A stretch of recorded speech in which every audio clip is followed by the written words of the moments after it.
श्रोता प्रेमियों, मैं राम सागर शास्त्री आप लोगों के समक्ष रखने जा रहा हूं किस्सा सदा वृक्ष सोरंगा भाग 4।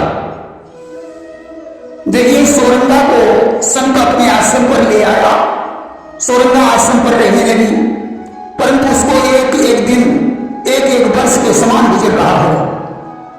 एक दिन उसने सदा वृक्ष को जेल में मिलने का एक उपाय सोचा।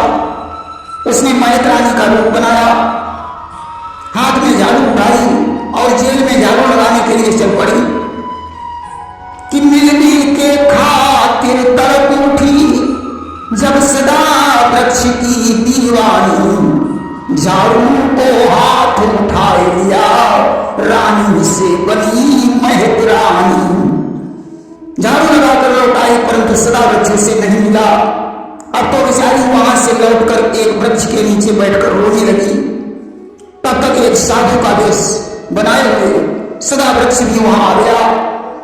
उसने लड़की से रोने का कारण पूछा कि रोती थी जिस वृक्ष ढिग सोरंगा दिल खाई, सदा वृक्ष साधु बना गया वहीं पर आई।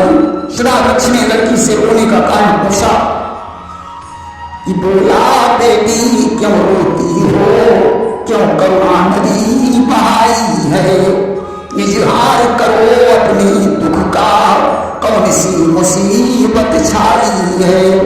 उसने कहा बेटी तुम क्यों रो रही हो, तुम्हारे ऊपर कौन सी मुसीबत पड़ गई है। सोरंगा ने कहा बाबा जी हमारी किस्मत ही खराब है, जब से हम एक दूसरे से बिछड़ गए तब से आज तक नहीं मिल पाए। अब तो सदा वृक्ष की आंखों से आंसू बहने लगे। सोरंगा ने पूछा बाबा जी आप क्यों रो रहे हैं। सदा वृक्ष बोला बेटी जैसा हाल तेरा है वैसा ही हाल मेरा है, कि जो हाल तुम्हारा है देवी वैसा ही हाल हमारा है। भगवान मिला देगा जोड़ी, यह आशीर्वाद हमारा है। मैं तुम्हें आशीर्वाद देता हूं, भगवान तुम्हारी शीघ्र जोड़ी मिला देगा। दोनों एक दूसरे को पहचान नहीं पाए। सदा वृक्ष वहां से उठकर आगे को चल पड़ा। सोरंगा सदा वृक्ष को ढूंढने का उपाय सोचने लगी और इधर जब सवेरा हुआ राजपुत्री की आंख खुली, उसने देखा सदा वृक्ष गायब है। कि तब तक वो लड़की जगी, देखा चारों ओर, मुझको सोता छोड़कर कहां गया चितचोर। लड़की सदा वृक्ष को ढूंढने लगी। अचानक उसकी भेंट सोरंगा से हो गई। लड़की ने बताया सदा वृक्ष जेल से आजाद हो चुका है, अब उसे ढूंढना तुम्हारा काम है। इधर तो सोरंगा सदा वृक्ष को ढूंढ रही है कि प्राण प्यारे तुम्हें ढूंढते ढूंढते थक गई हूं मैं, पाया पता ही नहीं। ढूंढ डाले नगर और सारे शहर, जंगलों के भीतर शन मिला ही नहीं। और इधर सदा वृक्ष संत देश में सन्यासी के पास पहुंचा। वहां से उसे पता चला कि सोरंगा यहां से चली गई है। कि सदा वृक्ष पहुंचा इधर सन्यासी के पास, किंतु न पूरी हो सकी उस दुखिया की आस। अब तो उसने असली रूप धारण किया और एक जनाने बाग में पहुंचा। वहां राजकुमारी अपनी सखियों के सहित विहार कर रही थी। उसने सेवक को आदेश देकर सदा वृक्ष को कैद करवा दिया। किधर कर असली रूप जब घुसा जनाने बाग, फूट गया अब और भी सदा वृक्ष का भाग। कि राजकुमारी सेवक ही बुलाई और यो उमर कम कैद कराई।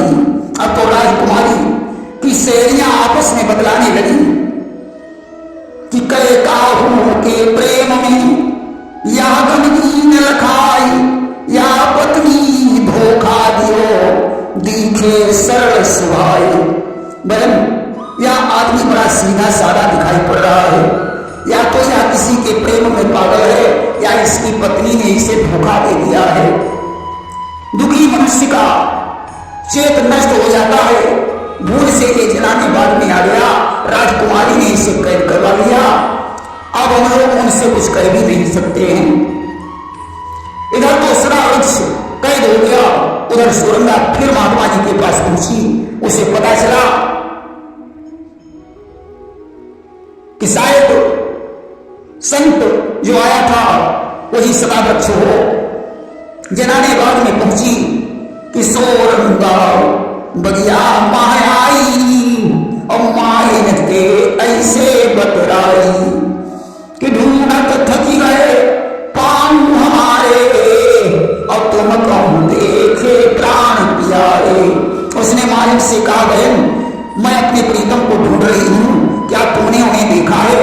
मालिक ने कहा, कल एक पुरुष इस बगीचे में आया था जिसे राजकुमारी ने कैद करवा लिया है। अब तो सोरंगा राजकुमारी के पास पहुंची। उसने कहा कि सुनो अर्जुन मम राजकुमारी अब देव झेलते कंठ निकारी।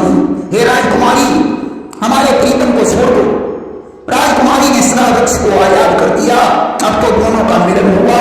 सोरंगा ने कहा, प्यारे इस नगर को छोड़ दो, कहीं दूर चलकर रहेंगे। एक दूसरे का हाथ पकड़कर चल दिए। चलते चलते एक बगीचे में पहुंच गए। शाम हो गई।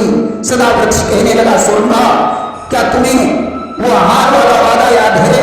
आज इसे पूरा करो। तब तक वहां एक जादूगर स्त्री आ गई। उसने सदा वृक्ष के ऊपर अपना जादू चलाया कि एक नाव बगिया महाराई और ताने जादू दियो चलाई, किलियो उमर को सुआ बनाई और घर पिंजराते ही सुरती लगाई। उस जादूगरनी ने सदा वृक्ष को तोता बनाकर पिंजरे में बंद कर लिया और चल पड़ी। अब तो सोरंगा उससे विनती करने लगी कि सोरंगा तब अर्ज सुनाई कि तोता मोही देव लौटाई। सोरंगा ने कहा, बहन इस तोते को लौटा दो, मैं तुम्हारे पांव पड़ती हूं। परंतु वह नहीं मानी, घर ले आई। रात में उसने सदा वृक्ष जो तोता बना हुआ था उस तोते से कहा कि जो तुम ब्याह करो हर साई तो देव ही तुम ही मनुष्य बनाई। अगर तुम मेरे साथ विवाह करो तो मैं तुम्हें मनुष्य बना सकती हूँ। तोता बोला, हरगिज नहीं, ऐसा कभी हो ही नहीं सकता। इधर सोरंगा उस जादूगरनी की तलाश में निकल पड़ी। चलते चलते थक गई, बेचारी एक वृक्ष के नीचे लेट गई और उसे नींद आ गई, सो गई। कि सोरंगा एक वृक्ष पर गई बेचारी सोई, होनहार की क्या कहूं होनी सोई। अब होनी को कौन मिट सकता है? उधर सोरंगा सो रही है और तब तक क्या हुआ कि जहरीला काला नाग एक हर की इच्छा से गर्भ आया, गंभीर विपत्ति की मारी को बेपीर नाग ने डस खाया।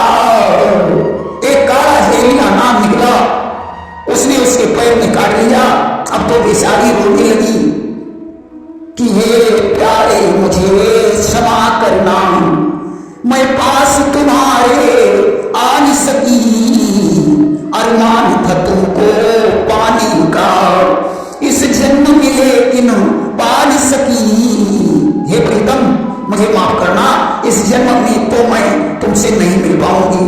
इतना कहकर सोरंगा ने प्राण छोड़ दिए। इधर जैसे तैसे सदा वृक्ष उस पिंजरे से भागकर निकल पड़ा और उसी वृक्ष पर पहुंचा जिसके नीचे सोरंगा की लाश पड़ी हुई थी। कि सदा वृक्ष तोता बना चला वहां से भाग, पहुंच गया उस वृक्ष धिर जहां पड़ी थी लाश। अब तो सोरंगा को पहचान कर वह तोता रोने लगा कि मरी प्रिया को देख कर रोया अश्रु बहाए, पटक पटक सिर सोने दीने प्राण गवाए। तोता ने भी अपना सिर पटक पटक कर प्रणाम कर दिया। उसी समय नंदी पर सवार होकर साधु के वेश में पार्वती जी के सहित भगवान शंकर आ गए। पार्वती ने शिव से कारण पूछा, शंकर ने उसकी सारी कहानी बताई। पार्वती जी बोली कि पार्वती कहने लगी शंकर से मिल खाई, इन दोनों को दया कर दीजिए नाथ लाई। स्वामी इन दोनों को जीवित कर दो। भगवान शंकर ने उन्हें जीवित कर दिया। पार्वती जी बोली स्वामी ऐसा करो इस तोते को भी मनुष्य बना दीजिए। कि पार्वती तब अर्ज सुनाई, अब देव सुआ कहूं पुरुष बनाई। भगवान शंकर ने उसे तोते से मनुष्य बना दिया और कहने लगे कि अब तुम कवन भवन कहूं कीजिए, अब आपति काल ध्यान कर लीजिए। शंकर ने कहा अब तुम अपने घर जाओ, आपत्ति काल में जब तुम मुझे याद करोगे मैं वहीं आकर तुम्हारी सहायता करूंगा। कि दो न करो दई के परिदाना, अब उमा सहित भय अंतर ध्यान। वरदान देकर पार्वती जी के सहित भगवान शंकर अंतर ध्यान हो गए। अब तो दोनों का मेल हुआ। सदा वृक्ष ने फिर वही पुरानी बात याद दिलाई जो हार देते समय सोरंगा ने कही थी। सदा वृक्ष बोला कि कवे किया था जो कभी याद करो वही बात, हार के बदले साथ में काटूंगी एक रात। अब तो रात गुजारने के लिए एक नाई के घर पहुंचे। उससे कहा मैं आपके यहाँ एक रात काटना चाहता हूं। नाई ने उन्हें ठहरा लिया और दोनों को अलग अलग लुटा दिया। और रात में नाई सोरंगा के पास पहुंची। उसने कहा तुम तो कितनी सुंदर लगती है, परंतु तेरे कपड़े फटे नीचे हैं। तूने कैसा पति ढूंढा जो तुझे अच्छे कपड़े भी नहीं पहना सकता। कि तू तो सुंदर नारी है, दिखे राजकुमारी, तन पर सुंदर वस्त्र नहीं, कस ढूंढो भरतार। मैं तुझे बाजार से सुंदर वस्त्र मंगवा दूंगी। कि सुंदर वस्त्र तू ही मंगवाई हम, अफसो अब मैं तो कम पहन रही हूं। तब तक तुम ऐसा कर, बन के बीच में एक मणि है, उस मणि के पास एक नाग रहता है, वहां से अपने इस पति को भेजकर नाग मणि मंगवा ले और पति को कानन बीच पठाई और नाग मणि विजय मंगवाई। जब तुम अच्छे कपड़े पहनकर नाग मणि धारण करोगी तो संसार में तेरे समान कोई नहीं होगा। सोरंगा पर नायन का रंग चढ़ गया। वह सदा वृक्ष के पास पहुंची और उसने कहा पहले मेरे लिए नागमणि ले आओ, तभी मैं अपना वचन पूरा करूंगी। कि सदा वृक्ष चल पड़ा, गया बनी में आए, मड़िया को खोजने लगा, इतों की दृष्टि घुमाई। सदा वृक्ष जंगल में पहुंचकर मणि को ढूंढने लगा। तब तक एक दानव ने आकर उसे पीछे से पकड़ लिया। कि दानव पकड़ ताही लैया, अब गुफा माहिते ही बंद करावा। दानव ने पकड़कर उसे एक गुफा में बंद कर दिया और बाहर से एक शिला लगा दी। सदा वृक्ष ने देखा उसमें सैकड़ों मनुष्य बन रहे हैं। एक आदमी कहने लगा कि आगे एक त्योहार आने वाला है, उस दिन ये दानव एक साथ हम लोगों को मार डालेगा। कि आगे पर कोई त्योहार तब एक साथ हुई है संहार। सदा वृक्ष को भगवान शंकर की याद आई। उसने आज क्यों उनका ध्यान किया कि सदा वृक्ष जब ध्यान लगाए और साधु के समाशंकर जाए। भगवान शंकर साधु के वेश में प्रकट हो गए। उन्होंने गुफा से शिला हटाकर सबको आजाद कर दिया और अंतर ध्यान हो गए। इधर सदा वृक्ष जब जंगल को गया हुआ था, उसी समय नाइन का भतीजा घर में आ गया। कि सदा वृक्ष जब बन ही सिधावा, तो नाइन के भतीजो आवा। उसने देखा बड़ी सुंदर स्त्री है, वह उसके रूप पर मोहित हो गया। कि तेरी देखी जब नारी सुहानी, अफूटी ते बोलो मृदुवानी। कि धन दौलत हम सोन लई लीजिए, अफूटी नारी नहीं दे दीजिए। उसने कहा बुआ जी इस औरत के बदले में कुछ धन दौलत ले लो या स्त्री मुझे दे दो। नानी विचार करती है कौन हमारे खानदान की है। उसने कहा ले जाओ। नानी से बोली कि तुम्हारा पति नागमणि लेने गया है, आता होगा, तब तक तुम भतीजे के साथ बाजार को चली जाओ और मनचाही वस्त्र खरीद लाओ। कि जाओ भतीजे संग बजाओ और ले हो वस्त्र निज रुचि अनुसार। इधर भतीजा उसको अपने घर लेकर चला गया। बारे मुसीबत कि सदा वृक्ष दानव लई गयो और सोरंदा संग छल गयो। सोरंदा सदा वृक्ष को याद करके रोने लगी कि बैठी रोवत नीर बहाई। अब गयो भतीजो सन्मुख आई, बिहस नाव पे गिरा उसारी। अब तुम पत्नी बनम हमारी। नाइन के भतीजे ने कहा कि अब तुम मेरी पत्नी बन जाओ। सोरंगा ने विचार किया कि ऐसी जिंदगी से तो मर जाना ही बेहतर है, और इसने हाथ में कटार उठाई कि सोरंगा कर गई कटारी। अब भय बस भाग चलो के बिचारी। जो कटार हाथ में देखी, नाइन का भतीजा भाग खड़ा हुआ कि उस कटार को देख कर साफ हुआ मैदान। सदा वृक्ष का ध्यान धर भागी लेकर प्राण। अब तो सोरंगा वहां से भाग निकली। इधर सदा वृक्ष मणि लेकर नाइन के घर पहुंचा। उसने नाइन से पूछा, मेरी पत्नी कहां है? तो नाइन कहा, और हम का जाना, अब कब घर ते की न बयाना। हमें पता ही नहीं चला वह घर से कब भाग गई। अब तो सदा वृक्ष वहां से भाग खड़ा हुआ और इधर सोरंगा वहां से चलकर एक वृक्ष के पास बैठकर रोने लगी। वृक्ष निकट रोने लगी, नयन नीर बहाई। हरी इच्छा से वही एक वैश्या पहुंची आई। भगवान की इच्छा से वहां एक वैश्या गई। उसने देखा बड़ी सुंदर स्त्री है। वैश्या ने सुंदर नाम रखी, तो मन ही मन हर्षाई है। या नारी मुझे यदि मिल जाए तो समझो सफल कमाई है।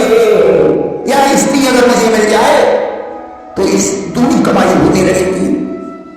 उसने सोरंगा से कहा, वो मत, मेरे साथ चलो, मैं तुम्हें तुम्हारे पति से मिला दूंगी। कि बोली, मेरे घर चलो, दोषन से विसराय, निश्चय तेरे पति से दूंगी तुझे मिलाऊ। वैसा सोरंगा को अपने घर ले आई।